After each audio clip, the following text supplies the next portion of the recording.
Hello everyone, welcome back to this channel. In this video, I will show you the easy and clear steps on how to turn on haptic feedback on ClickUp application. So how to turn on haptic feedback on ClickUp application?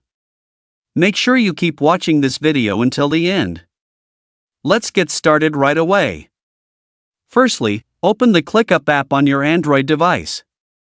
This is the initial screen of the ClickUp app. Next, tap the profile icon at the top right. And appears like this.